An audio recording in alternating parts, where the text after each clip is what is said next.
পাতুরি খেতে যে সবসময় ভেটকি মাছই লাগবে তা কিন্তু একেবারেই নয়। হাতের কাছে অল্প একটু চিংড়ি মাছ থাকলে লোভনীয় সুন্দর পাতুরি তৈরি করে নেওয়া যায়।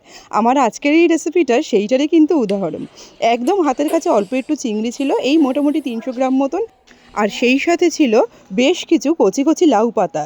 ব্যাস, লাউ পাতায় চিংড়ি পাতুরি, এরকম যদি পাতুরি গরম ভাতে দুটো থাকে আর কিন্তু বেশি কিছু প্রয়োজন পড়বে না।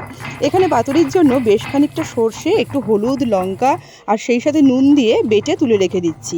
মশলাটা যত সম্ভব একটুখানি শুকনো শুকনো হলেই ভালো হয়। আর এখানে বেশ কিছু কচি কচি লাউ পাতা নিয়েছি।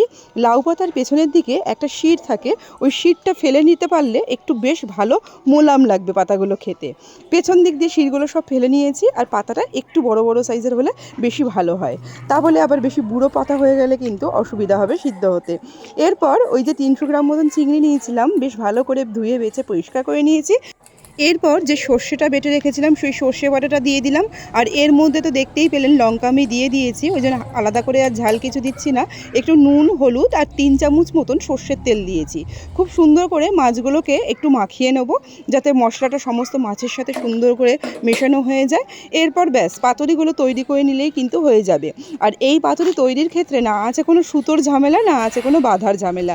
একটা করে পাতা নিয়ে মধ্যিখানে এই যে পুরটা আছে, পুরটা দিয়ে দিলাম। যদি কাঁচা লঙ্কা খেতে ভালো লাগে এর ওপরে একটা করে দেওয়া যেতে পারে, তবে আমি বেশ কিছু পাতুরি শুধুমাত্র লঙ্কা ছাড়াই তৈরি করেছি। দুধার দিয়ে সুন্দর করে মুড়ে নিচ থেকে ভালো করে ফোল্ড করে নিয়ে একদিকে ভাঁজটাকে রাখতে হবে, যাতে ভাজতে সুবিধা হয়। ঠিক এরকম সুন্দরভাবে করে নিলে কিন্তু এতটুকু পুর বেরাবে না, আর ভাজতেও কিন্তু খুব সুন্দর লাগবে। আর বেশ কিছু পাতুরি আমি একটা লঙ্কা দিয়েছিলাম, ওপর দিয়ে আবার চাইলে একটু সর্ষের তেলও দেওয়া যেতে পারে, তবে সর্ষেটা অনেকটা ব্যবহার করেছি আর সর্ষের তেলও মিশিয়েছি, ওই জন্য আমি আর এখানে ডবল করে দিলাম না। ব্যাস, এখানে আমার পাতুরিগুলো কিন্তু সুন্দর রেডি হয়ে গেছে। এরপর শুধুমাত্র ভেজে নিলেই হয়ে যাবে। এখানে আমি পাতুরিগুলোকে ভাজার জন্য একটা ফ্রাইং প্যানের মধ্যে মোটামুটি 3 থেকে 4 চামচ মতন তেল দিয়ে নিয়েছি।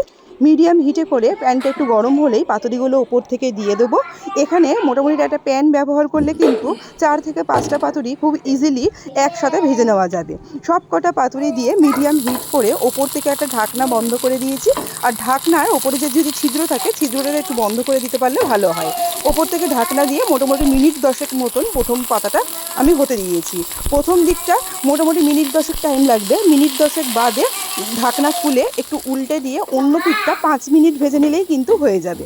আবারও সেমভাবে অন্য দিকটা উল্টে দিয়ে ওপর থেকে একটা ঢাকনা বন্ধ করে দিয়ে 5 মিনিট মতন আমি সেঁকে নিয়েছিলাম। ব্যাস, পাতুরিগুলো রেডি। গরম ভাতে কী যে দুর্দান্ত লাগে খেতে, একটা লাউ পাতার ফ্লেভার থাকে, সেই সাথে একদম ঝাঁঝালো সর্ষে। তার কারণ সর্ষের সাথে আমি এখানে পোস্ত বা অন্য কিছু ব্যবহার করিনি, এই জন্য ঝাঁঝটা কিন্তু দুর্দান্ত হয়। তো এই ছিল আজকের রেসিপি। আর ভিডিও যদি ভালো লেগে থাকে অবশ্যই লাইক, কমেন্ট, শেয়ার করে একটু পাশে থাকবেন। রেসিপিটি যদি ফেসবুক পেজ থেকে দেখে থাকেন, পেজটা একটু ফলো করে নেওয়ার অনুরোধ রইল। আর যদি ইউটিউব চ্যানেল থেকে দেখে থাকেন তাহলে চ্যানেলটা একটু সাবস্ক্রাইব করে নেওয়ার অনুরোধ রইল।